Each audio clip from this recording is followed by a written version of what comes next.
ಅಸ್ಸಲಾಮು ಅಲೈಕುಂ ವರಹಮತುಲ್ಲಾಹಿ ವಬರಕಾತು. ನನ್ನ ಹೆಸರು ಮೊಹಮ್ಮದ್ ಯಾಸೀನ್, 8ನೇ ತರಗತಿಯಲ್ಲಿ ಓದುತ್ತಿದ್ದೇನೆ.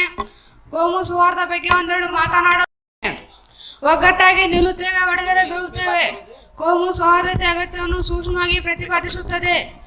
ಸಮಾಜದಲ್ಲಿನ ಯಾವುದೇ ವಿಭಜಕ ಶಕ್ತಿಗಳು ಅದನ್ನು ದುರ್ಬಲಗೊಳಿಸುತ್ತವೆ.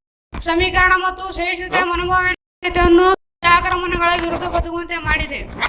ಆದಾಗ್ಯೂ ಕಾಲಾಂತರದಲ್ಲಿ ಧಾರ್ಮಿಕ, ಸಾಂಸ್ಕೃತಿಕ ಮತ್ತು ಜನಾಂಗೀಯ ಗುಂಪುಗಳಿಗೆ ಹೆಚ್ಚುತ್ತಿರುವ ಬಾಂಧವ್ಯ ಕಡಿಮೆಯಾಗಿದೆ. ಪರಿಣಾಮವಾಗಿ ಇತರ ಸಮುದಾಯಗಳ ಬಗ್ಗೆ ಭಯ, ಭದ್ರತೆ ಮತ್ತು ಅನುಮಾನದ ಭಾವನೆ ಹುಟ್ಟಿಕೊಂಡಿದೆ. ಇದಲ್ಲದೆ ಸಹೋದರತ್ವದ ಮನೋಭಾವವಾಗಿ ಹೊರಹೊಮ್ಮಿದೆ. ಜಾತ್ಯತೀತ ರಾಜಕೀಯವನ್ನು ಮಾಡುವಲ್ಲಿ ಭಾರತದ ಬಲವಾದ ಪ್ರಯತ್ನ ಕೋಮು ಸೌಹಾರ್ದತೆಯನ್ನು ಬೆಳೆಸುವಲ್ಲಿ ಪ್ರಮುಖ ಹೆಜ್ಜೆ ಎಂದು ಪರಿಗಣಿಸಲಾಗಿದೆ. ಸೃಷ್ಟಿಯ ಮೂಲಭೂತ ನಿಯಮ ಎಂದು ಪರಿಗಣಿಸಲಾಗಿದೆ. ಕೋಮು ಸೌಹಾರ್ದತೆ ಅಗತ್ಯ. ಕೋಮು ಸೌಹಾರ್ದತೆಯನ್ನು ಮಾಡುವಲ್ಲಿ ಭಾರತದ ಬಲ ಕೋಮು ಸೌಹಾರ್ದತೆಯನ್ನು ಹೀಗಾಗಿ ನಾಗರಿಕರ ಯೋಗಕ್ಷೇಮ, ಶಾಂತಿ ಮತ್ತು ಸಮೃದ್ಧಿಯನ್ನು ಉತ್ತೇಜಿಸಲು ಯಾವಾಗಲೂ ಕೋಮು ಸೌಹಾರ್ದತೆಯನ್ನು ಹೊಂದುವ ಅವಶ್ಯಕತೆ ಇದೆ.